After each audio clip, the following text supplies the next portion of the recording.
ନିଷ୍ଠାବାନ କୁକୁର ଏବଂ ତାହାର ମାଲିକାଣୀ। ସରୋଜିନୀ ଦେବୀ ଏକ ଛୋଟ ଗ୍ରାମରେ ରୁହନ୍ତି। ସେ ତାଙ୍କ ଘରେ ଏକ କୁକୁର ରଖିଛନ୍ତି ଯାହାର ନାମ ଟମି। ଟମି ଆସିଲା ଗୋଟେ ଛୋଟ ପିଲା ରୂପରେ ଯେତେବେଳେ ସରୋଜିନୀ ଦେବୀ ଏହାକୁ ଆଣିଥିଲେ। ଟମି ଖୁବ୍ ନିଷ୍ଠାବାନ ଏବଂ ସତର୍କ କୁକୁର ଥିଲା। ସରୋଜିନୀ ଦେବୀ ତାଙ୍କ ପୁରା ଜୀବନରେ ଟମିକୁ ବହୁତ ଆଦର କରୁଥିଲେ।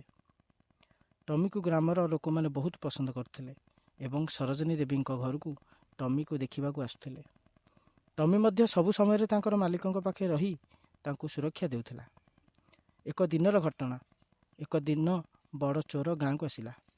ସେ ଖୋଜୁଥିଲା କିପରି ସରୋଜିନୀକୁ ଧୋକା ଦେଇ ତାଙ୍କର ସୁନା ଗହଣା ଚୋରି କରି ନେବ ବୋଲି। କିନ୍ତୁ ଟମି ସେ ଚୋରକୁ ଜାଣିପାରିଲା। ଟମି ଗ୍ରାମବାସୀଙ୍କ ପାଖକୁ ଯାଇ ସତର୍କ କଲା ଏବଂ ସରୋଜିନୀଙ୍କ ଘରକୁ ଯାଇ ତାଙ୍କୁ ସତର୍କ କଲା।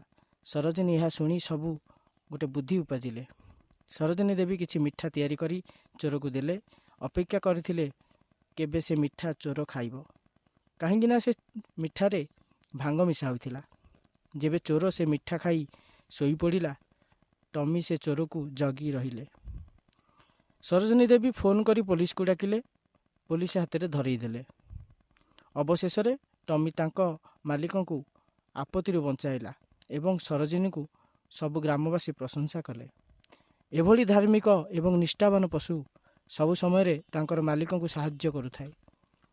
ଏ କାହାଣୀ ଆମକୁ ଶିଖାଏ ଯେ ଅନ୍ତର୍ଜ୍ଞାନ ଏବଂ ବିଶ୍ୱାସ ପାଇଁ ପଶୁ ଏକ ବହୁତ ବଡ଼ ମାଧ୍ୟମ ହୋଇପାରେ।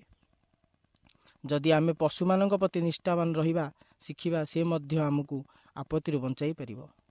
ଯଦି ଆମର ଏହି କାହାଣୀଟି ଆପଣମାନଙ୍କୁ ଭଲ ଲାଗୁଥାଏ, ଆମର ଏହି ଭିଡ଼ିଓକୁ ଲାଇକ୍ କରନ୍ତୁ ଏବଂ ହଁ, ଭୁଲିଗଲେ କି ସବସ୍କ୍ରାଇବ୍ କରିବାକୁ।